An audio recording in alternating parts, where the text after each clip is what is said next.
দুই হাতের তালু দিয়ে এইভাবে ছবির মতো দেখো, দেখেছো?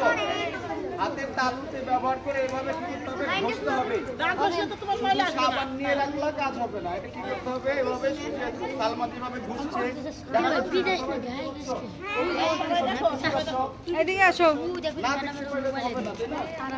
এরপরে আসো এই যে 4 নম্বরে হাতের পেছনের পাশ ভালো করে ঘষো। পেছনের পাশ এভাবে ঘষতে হবে, এই পাশে ঘষতে হবে। এখন তোমরা তো অনেকে ওয়াশরুমে যাও, টয়লেটে যাও, তাই না? টয়লেটে নাকি কেউ যাও না কোন ভাই? 5 আর 4 এর ছেলেমেয়েদের যাইতে হয় না টয়লেটে। টয়লেটে তোমরা ফিরো, তখন টয়লেটে কি ময়লা টয়লা থাকে, হাতে সাবান দিয়ে একটু কোনোরকম করতে হবে না। পেছনের পাশ, উপরের পাশ, নিচের পাশ আমাদের দিতে হবে। এরপরে আসো হাতের আঙ্গুলের মাথায় ভালো করে ঘষো। দেখো হাতের আঙ্গুলে কিভাবে ঘষতে হয় সালমা কিন্তু দেখাচ্ছে, তাই না? এই যে আঙ্গুলের মাথায় কেন ঘষবো আমরা বলো তো? ময়লা পরিষ্কার। আঙ্গুলের মাথায় কি নখ আছে, তাই না? এই যে নখ, এই নখের মধ্যে কিন্তু অনেক ধরনের ময়লা থাকে না? এখন আমরা কি সাবান দিয়ে এরকম তালু করলে কি করে ময়লা যাবে? তাহলে আমাদের এই নখের ময়লাগুলো ফেলতে হবে না? তাহলে আমরা এরপরে কিন্তু কি করব? সাবান দিয়ে এই যে আঙ্গুলের যে ওই যে সালমা দেখাচ্ছে দেখো, এইভাবে কিন্তু আমাদের কি করতে হবে? নখের ময়লাগুলো ফেলে দিতে হবে। এরপরে আছে দেখো দুই হাতের মধ্যে পরিষ্কার করা। দুই হাতের মধ্যে পরিষ্কার করা কি?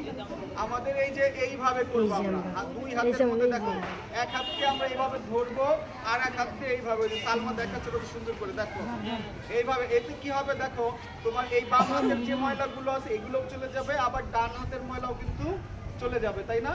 আবার এই যে 5 আঙ্গুলের ভেতরে যে নখের মধ্যে যে আমাদের ময়লাগুলো থাকে এগুলোও কিন্তু এইভাবে করতে করতে দেখবা এইগুলোও চলে যাবে। এইভাবে আমরা পারবো সবাই? সবাই পারবো? দেখি তো সবাই হাত দাও। এরপরে আসো হচ্ছে তোমার বুড়ো আঙ্গুল হাতের তালুতে পরিষ্কার করো। এই যে বুড়ো আঙ্গুল সবাই চিনো? হ্যাঁ। এইটা কি আঙ্গুল বলো তো? বৃদ্ধ আঙ্গুল। বৃদ্ধ কনিষ্ঠা। কনিষ্ঠা এটাকে বলা হচ্ছে কনিষ্ঠা। আমরা 5টা আঙ্গুলের নাম জানি সবাই? হ্যাঁ।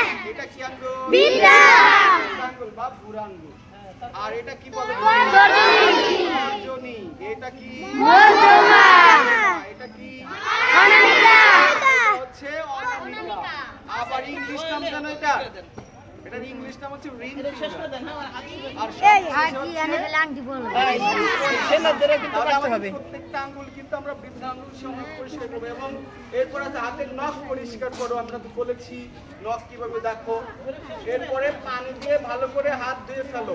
তাহলে দাঁড়াও, এখন ধরো এগুলো পরিষ্কার করলা, সাবান মাখলা, আবার পরে কি পানি দিয়ে হাত ধুইতে হবে না?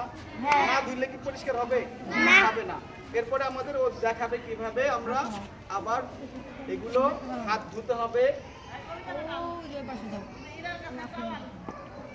হাত একদম তুমি যতটুকু সাবান লাগিয়েছে সবটুকু কিন্তু হাত পরিষ্কার করতে হবে। আচ্ছা, হাত ধুইছে, এখন হাত এইভাবে রাখবে না? এইভাবে রেখে দিবে নাকি? না। হাতটা আবার পরিষ্কার করতে হবে না, মুছতে হবে না কিছু দিয়ে? এখন তুমি যদি নোংরা কোনো একটা তোয়ালে বা নোংরা কোনো গামছা দিয়ে পরিষ্কার করো তাহলে কি ওই পরিষ্কার হলো না? এখন তোমাকে করতে হবে গিয়ে যে আফ্রিকা কি আছে এটা বলো তো? টাওয়াল বা তোয়ালে। অ্যাকচুয়ালি এই টাওয়ালটা পরিষ্কার, তাই না? এখন তুমি নোংরা তাওয়ালে যদি এটা পরিষ্কার করো তাহলে কি হবে? আবার নোংরা ময়লা তোমার হাতে লেগে যাবে, তাই না? তাহলে আমাদের তখন করতে হবে কি? পরিষ্কার একটা তাওয়াল বা তোয়ালে দিয়ে আমাদের হাত আবার মুছতে হবে। তাহলে আমরা কি ধাপগুলো সবাই পেরেছি? কয়টা ধাপ আছে বলো তো? 10টি ধাপ। সবাইকে আমাদের মনে থাকবে? ঠিক আছে, সবাইকে ধন্যবাদ। একটা তালি দিয়ে সালমার জন্য।